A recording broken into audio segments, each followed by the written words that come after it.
Hello, everyone. Welcome back. It's been a while. Well, not really a while for you guys, but it's been a while since I filmed.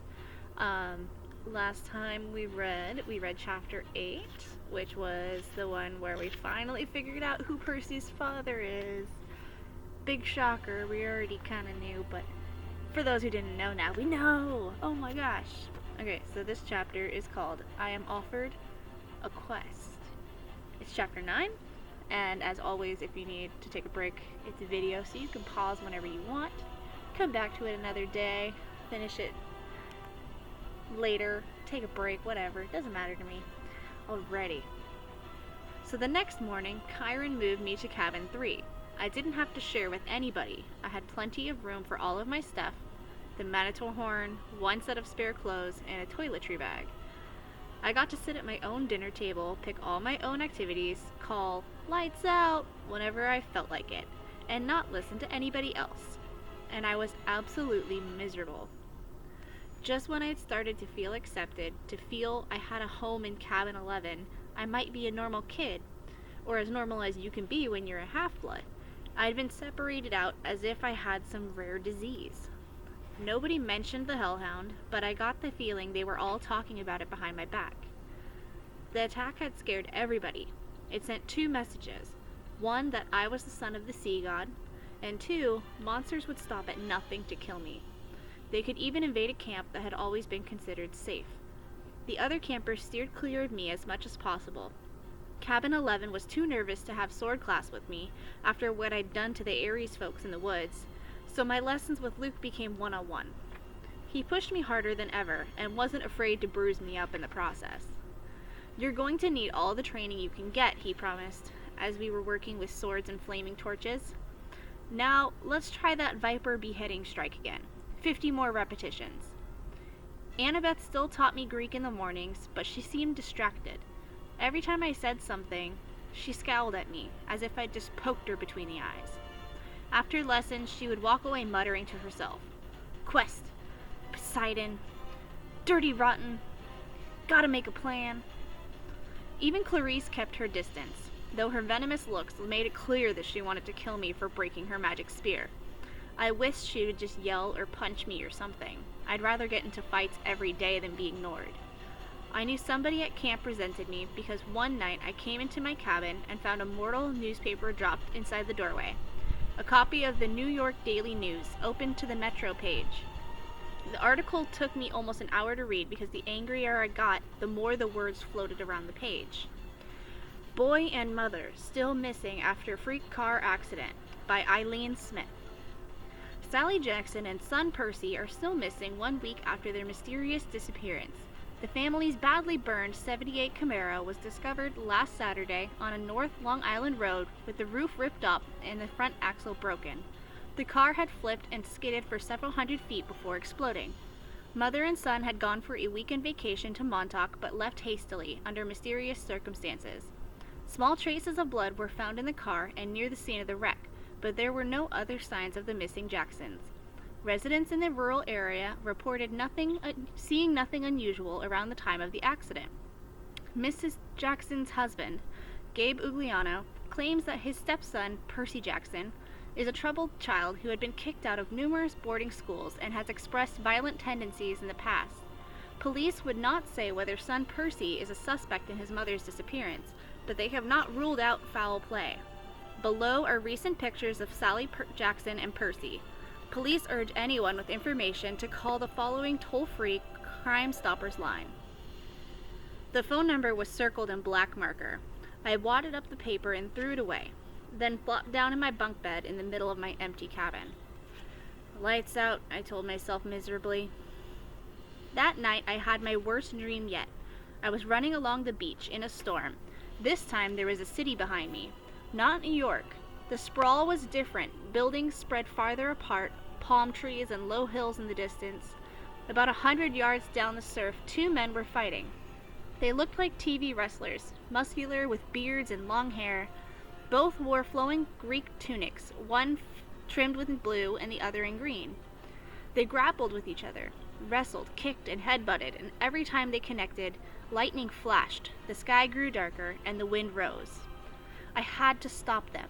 I didn't know why, but the harder I ran, the more the wind blew me back, until I was running in place, my heels digging uselessly in the sand. Over the roar of the storm, I could hear the blue-robed one yelling at the green-robed one, "Give it back! Give it back!" like a kindergartner fighting over a toy. The waves got bigger, crashing into the beach, spraying me with salt. I yelled, "Stop it! Stop fighting!" The ground shook, and laughter came from somewhere under the earth, and a voice so deep and evil, it turned my blood to ice. Come down, little hero," the voice crooned. "Come down." The sand split beneath me, opening up a crevice straight down to the center of the earth. My feet slipped and darkness swallowed me. I woke up, sure that I was falling. I was still in bed in cabin 3. My body told me it was morning, but it was dark outside, and thunder rolled across the hills. A storm was brewing. I hadn't dreamed that. I heard a clopping sound at the door, a hoof knocking on the threshold. Grover trotted inside, looking worried. "Mr. D wants to see you." "Why?" "He wants to kill, I'd better let him tell you." Nervously, I got dressed and followed, sure that I was in huge trouble. For days, I'd been half expecting a summons to the big house. Now that I was declared a son of Poseidon, one of the big 3 gods who weren't supposed to have kids, I figured it was a crime for me just to be alive. The other gods had probably been debating the best way to punish me for existing, and now Mr. D was ready to deliver the verdict. Over Long Island Sound, the sky looked like ink soup coming to a boil. A hazy curtain of rain was coming in our direction. I asked Grover if we needed an umbrella. "No," he said. "It never rains here unless we want it to." I pointed at the storm. "What the heck is that, then?" He glanced uneasily at the sky. "It'll pass around us. Bad weather always does." I realized he was right. In the week I'd been here, it had never been overcast. The few rain clouds I'd seen had skirted right along the edges of the valley. But this storm, this one was huge. At the volleyball pit, the kids from Apollo's cabin were playing a morning game against the Staters. Dionysus's twins were walking around in the strawberry fields making the plants grow. Everybody was going about their normal business, but they looked tense. They kept their eyes on the storm. Grover and I walked up to the front porch of the big house. Dionysus sat at the pinochle table in his tiger-striped Hawaiian shirt with his Diet Coke, just as he had on my first day. Chiron sat across the table in his fake wheelchair. They were playing against invisible opponents, 2 sets of cards hovering in the air. "Well, well," Mr. D said, without looking up, "our little celebrity." I waited. "Come closer," Mr. D said, "and don't expect me to kowtow to you, mortal, just because old Barnacle Beard is your father." A net of lightning flashed across the clouds. Thunder shook the windows of the house. "Blah, blah, blah," Dionysus said. Chiron feigned interest in the pinochle cards. Grover cowered by the railing, his hooves clopping back and forth. "If I had my way," Dionysus said, "I would cause your molecules to erupt in flames. We'd sweep up the ashes and be done with a lot of trouble." But Chiron seems to feel this would be against my mission at this cursed camp, to keep you little brats safe from harm. "Spontaneous combustion is a form of harm, Mr. D," Chiron put in. "Nonsense," Dionysus said. "Boy wouldn't feel a thing. Nevertheless, I've agreed to restrain myself. I'm thinking of turning you into a dolphin instead, sending you back to your father." "Mr. D," Chiron warned. "Oh, all right," Dionysus relented. "There's one more option, but it's deadly foolishness." Dionysus rose, and the invisible player's cards dropped to the table. "I'm off to Olympus for the emergency meeting. If the boy is still here when I get back, I'll turn him into an Atlantic bottlenose. Do you understand? And Perseus Jackson, if you're at all smart, you'll see that's a much more sensible choice than what Chiron feels you must do." Dionysus picked up a playing card, twisted it, and it became a plastic rectangle. "A credit card?" No, a security pass. He snapped his fingers. The air seemed to fold and bend around him. He became a hologram, then a wind, and then he was gone, leaving only the smell of fresh pressed grapes lingering behind. The air... Ooh, I got mixed up. Okay. Chiron smiled at me, but he looked tired and strained. Sit, Percy, please. And Grover. We did. Chiron laid his cards on the table, a winning hand he hadn't gotten to use. Tell me, Percy, he said, what did you make of the Hellhound? Just hearing the name made me shudder. Chiron probably wanted me to say, heck, it was nothing. I eat hellhounds for breakfast. But I didn't feel like lying. It scared me, I said. If you hadn't shot it, I'd be dead. You'll meet worse, Percy. Far worse, before you're done. Done? With what? Your quest, of course. Will you accept it? I glanced at Grover, who was crossing his fingers. Sir, I said, you haven't told me what it is yet. Chiron grimaced. Well, that's the hard part. The details. Thunder rumbled across the valley. The storm clouds had now reached the edge of the beach. As far as I could see, the sky and the sea were boiling together. Poseidon and Zeus, I said. They're fighting over something valuable. Something that was stolen, aren't they? Chiron and Grover exchanged looks. Chiron sat forward in his wheelchair. How did you know that? My face felt hot. I wished I hadn't opened my big mouth. The weather since Christmas has been weird, like the sea and the sky are fighting. Then I talked to Annabeth, and she'd overheard something about a theft. And I've also been having these dreams. I knew it, Grover said. Hush, Satyr, Chiron ordered. But it is his quest. Grover's eyes were bright with excitement. It must be! Only the Oracle can determine. Chiron stroked his bristly beard. Nevertheless, Percy, you are correct. Your father and Zeus are having the worst quarrel in centuries. They are fighting over something valuable that was stolen. To be precise, a lightning bolt. I laughed nervously. A what? Do not take this lightly, Chiron warned. I'm not talking about some tinfoil-covered zigzag you'd see in a second-grade play. I'm talking about a 2-foot-long cylinder of high-grade celestial bronze, capped on both ends with god-level explosives. Oh. Zeus's master bolt, Chiron said, getting worked up now. The symbol of his power, from which all other lightning bolts are patterned. The first weapon made by the Cyclops for the war against the Titans. The bolt that sheared the top of Mount Etna and hurled Kronos from his throne.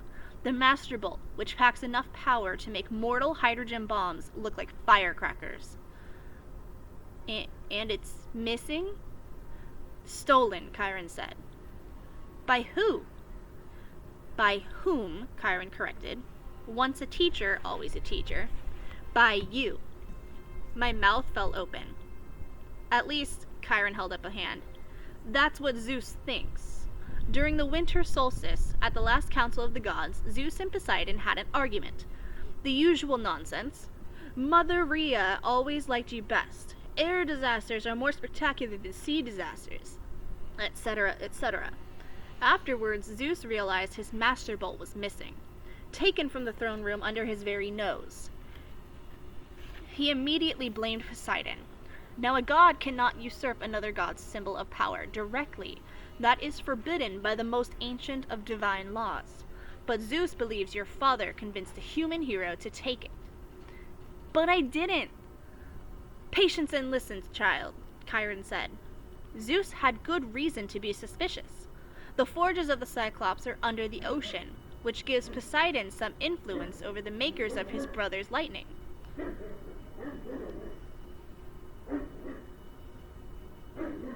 That's my neighbor's dog. Zeus believes Poseidon has taken the Master Bolt and is now secretly having the Cyclops build an arsenal of illegal copies which might be used to topple Zeus from his throne. The only thing Zeus wasn't sure about was which hero Poseidon used to steal the bolt. Now Poseidon had openly claimed you as his son. You were in New York over the winter holidays. You could easily have snuck into Olympus. Zeus believes he has found his thief. But I've never been to Olympus. Zeus is crazy. Chiron and Grover glanced nervously at the sky. The clouds didn't seem to be parting around us as Grover had promised. They were rolling straight over our valley, sealing us in like a coffin lid. Percy, Grover said, we don't use the C word to describe the Lord of the Sky. Perhaps paranoid, Chiron suggested. Then again, Poseidon has tried to unseat Zeus before. I believe that was question 38 on your final exam. He looked at me as if he actually expected me to remember question 38. How could anyone accuse me of stealing a god's weapon? I couldn't even steal a slice of pizza from Gabe's poker party without getting busted. Chiron was waiting for an answer. Something about a golden net, I guess? Poseidon and Hera and a few other gods, they trapped Zeus and wouldn't let him out until he promised to be a better ruler, right? Correct, Chiron said. And Zeus has never trusted Poseidon since. Of course, Poseidon denies stealing the Master Bolt. He took great offense at the accusation. The two have been arguing back and forth for months, threatening war. And now you've come along, the proverbial last straw. But I'm just a kid! Percy, Grover cut in. If you were Zeus, and you already thought your brother was plotting to overthrow you, and then your brother suddenly admitted he had broken the sacred oath he took after World War II, that he'd fathered a new mortal hero who might be used as a weapon against you, wouldn't that put a twist in your toga? But I wouldn't do anything. Poseidon, my dad, he didn't really have this Master Bolt stolen, did he? Chiron sighed. Most thinking observers would agree that thievery is not Poseidon's style, but the sea god is too proud to try convincing Zeus of that. Zeus has demanded that Poseidon return the bolt by summer solstice. That's June 21st, 10 days from now. Poseidon wants an apology for being called a thief by the same date. I hoped that diplomacy might prevail, that Hera or Demeter or Hestia would make the two brothers see sense. But your arrival has inflamed Zeus's temper. Now neither god will back down.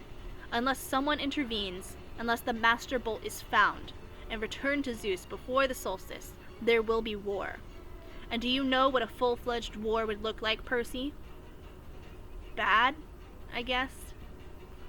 Imagine the world in chaos, nature at war with itself, Olympians forced to choose sides between Zeus and Poseidon. Destruction, carnage, millions dead. Western civilization turned into a battleground so big it will make the Trojan War look like a water balloon fight. Bad, I repeated. And you, Percy Jackson, would be the first to feel Zeus's wrath. It started to rain. Volleyball players stopped their game and stared in stunned silence at the sky. I had brought this storm to Half-Blood Hill. Zeus was punishing the whole camp because of me. I was furious. So I have to find this stupid bolt, I said, and return it to Zeus? What better peace offering, Chiron said, than to have the son of Poseidon returning Zeus's property? If Poseidon doesn't have it, where is the thing? I believe I know. Chiron's expression was grim. Part of a prophecy I had years ago. Well, some of the lines make sense to me now, but before I can say more, you must officially take up the quest. You must seek the counsel of the oracle. Why can't you tell me where the bolt is beforehand? Because if I did, you would be too afraid to accept the challenge. I swallowed. Good reason. You agree then? I worked at Grover, who nodded encouragingly. Easy for him. I was the one Zeus wanted to kill. All right, I said. It's better than being turned into a dolphin. Then it's time you consulted the oracle, Chiron said. Go upstairs, Percy Jackson, to the attic. When you come back down, assuming you're still sane, we will talk more. 4 flights up, the stairs ended under a green trap door. I pulled the cord, the door swung down, and a wooden ladder clattered into place. The warm air from above smelled like mildew and rotten wood and something else. A smell I remembered from biology class. Reptiles. The smell of snakes. I held my breath and climbed. The attic was filled with Greek hero junk. Armor stands covered in cobwebs, once bright shields pitted with rust, old leather steamer trunks plastered with stickers saying Ithaca, Circe's Isle, and Land of the Amazons. One long table was stacked with glass jars filled with pickled things, severed hairy claws, huge yellow eyes, various other parts of monsters. A dusty mounted trophy on the wall looked like a giant snake head, but with horns and a full set of shark's teeth. The plaque read, Hydra Head Number 1, Woodstock, New York, 1969. By the window, sitting on a wooden tripod stool, was the most gruesome memento of all. A mummy. Not the wrapped in cloth kind, but a human female body shriveled to a husk. She wore a tie-dyed sundress, lots of beaded necklaces, and a headband over long black hair. The skin of her face was thin and leathery over her skull, and her eyes were glassy white slits, as if the real eyes had been replaced by marbles. She'd been dead a long, long time. Looking at her sent chills up my back, and that was before she sat up on her stool and opened her mouth. A green mist poured from the mummy's mouth, coiling over the floor in thick tendrils, hissing like 20,000 snakes. I stumbled over myself trying to get to the trapdoor, but it slammed shut. Inside my head I heard a voice, slithering into one ear and coiling around my brain. I am the spirit of Delphi, speaker of the prophecies of Phoebus Apollo, slayer of the mighty Python. Approach, seeker, and ask. I wanted to say, no thanks, wrong door, just looking for the bathroom. But I forced myself to take a deep breath. The mummy wasn't alive. She was some kind of gruesome spectacle for something else, or receptacle for something else. The power that was now swirling around me in the green mist. But its presence didn't feel evil, like my demonic math teacher, Mrs. Dodds, or the Minotaur. It felt more like the three fates I'd seen knitting the yarn outside the highway fruit stand. Ancient, powerful, and definitely not human. But not particularly interested in killing me either. I got up the courage to ask, what is my destiny? The mist swirled more thickly, collecting right in front of me and around the table with the pickled monster part jars. Suddenly there were 4 men sitting around the table, playing cards. Their faces became clearer. It was Smelly Gabe and his buddies. My fists clenched, though I knew this poker party couldn't be real. It was an illusion made out of the mist. Gabe turned toward me and spoke in the rasping voice of the oracle. You shall go west and face the god who has turned. His body on the right looked up and said in the same voice, You shall find what is stolen and see it safely returned. The guy on the left threw in 2 poker chips and then said, You shall be betrayed by one who calls you a friend. Finally, Eddie, our building super, delivered the worst line of all. And you shall fail to save what matters most in the end. The figures began to dissolve. At first, I was too stunned to say anything, but as the mist retreated, coiling into a huge green serpent and slithering back into the mouth of the mummy, I cried, Wait, what do you mean? What friend? What will I fail to save? The tail of the mist snake disappeared into the mummy's mouth. She reclined back against the wall, her mouth closed tight, as if it hadn't been open in 100 years. The attic was silent again, abandoned, nothing but a room full of mementos. I got the feeling that I could stand here until I had cobwebs too, and I wouldn't learn anything else. My audience with the oracle was over. Well, Chiron asked me. I slumped into a chair at the pinnacle table. She said I would retrieve what was stolen. Grover sat forward, chewing excitedly on the remains of a Diet Coke can. That's great! What did the oracle say exactly? Chiron pressed. This is important. My ears were still tingling from the reptilian voice. She said I would go west and face a god who had turned. I would retrieve what was stolen and see it safely returned. I knew it, Grover said. Chiron didn't look satisfied. Anything else? I didn't want to tell him. What friend would betray me? I didn't have that many. In the last line, I would fail to save what mattered most, What kind of oracle would send me on a quest and tell me, "Oh, by the way, you'll fail"? How could I confess that? "No," I said. "That's about it." He studied my face. "Very well, Percy, but know this. The oracle's words often have double meanings. Don't dwell on them too much. The truth is not always clear until events come to pass." I got the feeling he knew I was holding back something bad, and he was trying to make me feel better. "Okay," I said, anxious to change topics. "So where do I go? Who's this god in the west?" Think, Percy. If Zeus and Poseidon weaken each other in a war, who stands to gain? Somebody else who wants to take over, I guessed. Yes, quite. Someone who harbors a grudge, who has been unhappy with his lot since the world was divided eons ago, whose kingdom would grow powerful with the deaths of millions. Someone who hates his brothers for forcing him into an oath to have no more children, an oath that both of them have now broken.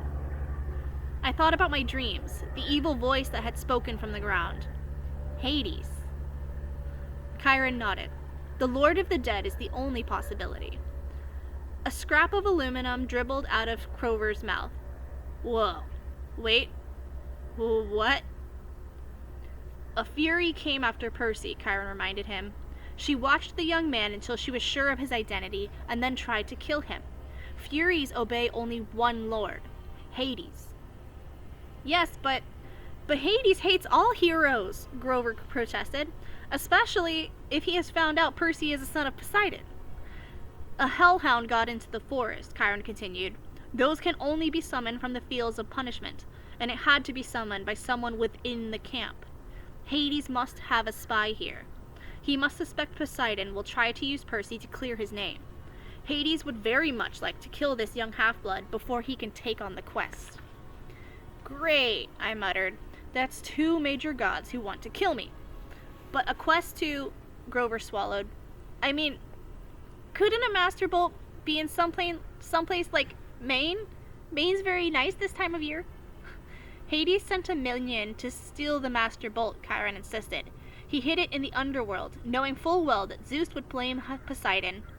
I don't pretend to understand the Lord of the Dead's motives perfectly, or why he chose this time to start a war. But one thing is certain. Percy must go to the underworld, find the Master Bolt, and reveal the truth. A strange fire burned in my stomach. The weirdest thing was, it wasn't fear. It was anticipation.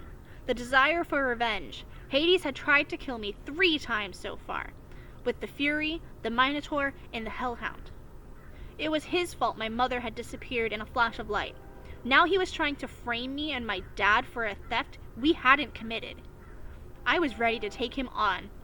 Besides, if my mother was in the underworld... Whoa, boy, said the smallest part of my brain, that was still sane. You're a kid. Hades is the god. Grover was trembling. He'd started eating pinnacle cards like potato chips. The poor guy needed to complete a quest with me so he could get his searcher's license. Whatever that was. But how could I ask him to do this quest, especially when the oracle said I was destined to fail? This was suicide.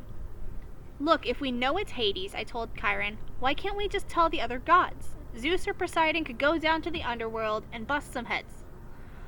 Suspecting and knowing are not the same, Chiron said. Besides, even if the other gods suspect Hades, and I imagine Poseidon does, they couldn't retrieve the bolt themselves. Gods cannot cross into each other's territories except by invitation. That is another ancient rule.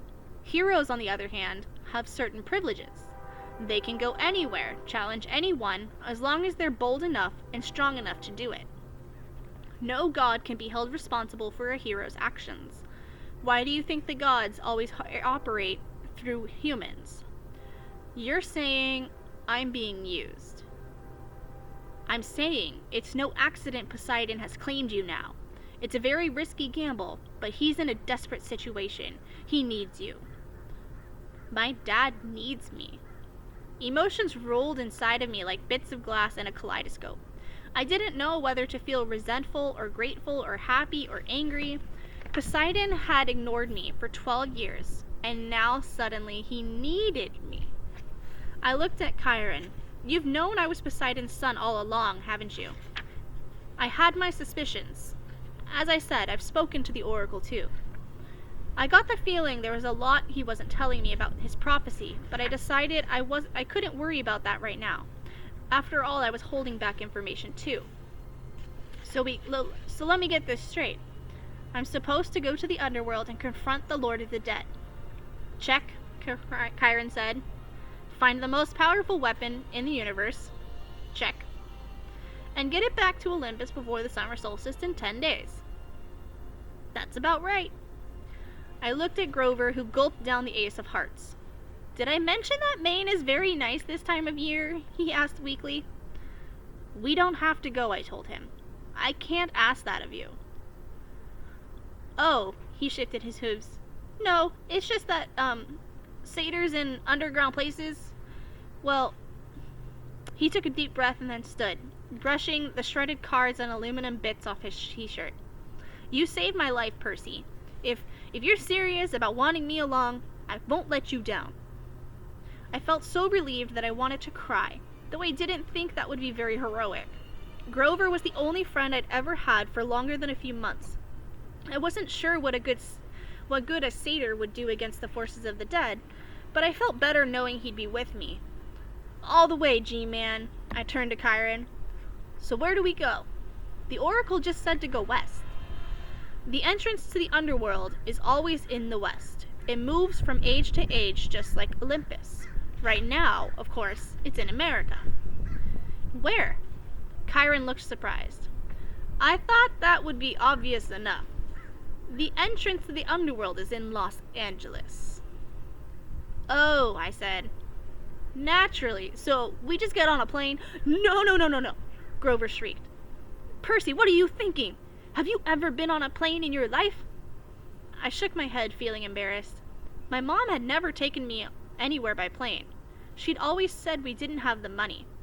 Besides, her parents had died in a plane crash. Percy, think, Chiron said. You are the son of the sea god. Your father's bitterest rival is Zeus, lord of the sky. Your mother knew better than to trust you in an airplane. You would be in Zeus's domain. You would never come down again alive. Overhead, lightning crackled and thunder boomed. Okay, I said, determined not to look at the storm. So I'll travel overland. That's right, Chiron said. 2 companions may accompany you. Grover is one. The other has already volunteered if you will accept her help. Gee, I said, feigning surprise. Who else would be stupid enough to volunteer for a quest like this? The air shimmered behind Chiron. Annabeth became visible, stuffing her Yankees cap into her back pocket. I've been waiting a long time for a quest, seaweed brain, she said. Athena is no fan of Poseidon, but if you're going to save the world, I'm the best person to keep you from messing up. If you say so yourself, I said. I suppose you have a plan, wise girl? Her cheeks colored. Do you want my help or not? The truth was, I did. I needed all the help I could get. A trio, I said. That'll work. Excellent, Chiron said. This afternoon we can take you as far as the bus terminal in Manhattan. After that, you are on your own. Lightning flashed, rain poured down on the meadows that were never supposed to have violent weather. No time to waste, Chiron said. I think you should all get packing. That's the end of chapter 9. Next chapter is chapter 10, and it's called I Ruin a Perfectly Good Bus. Sounds like fun. My question for you guys this time is, if you went on a quest, what 2 demigods or what 2 children of which gods would you take with you on your quest? Who do you think would make the perfect quest team?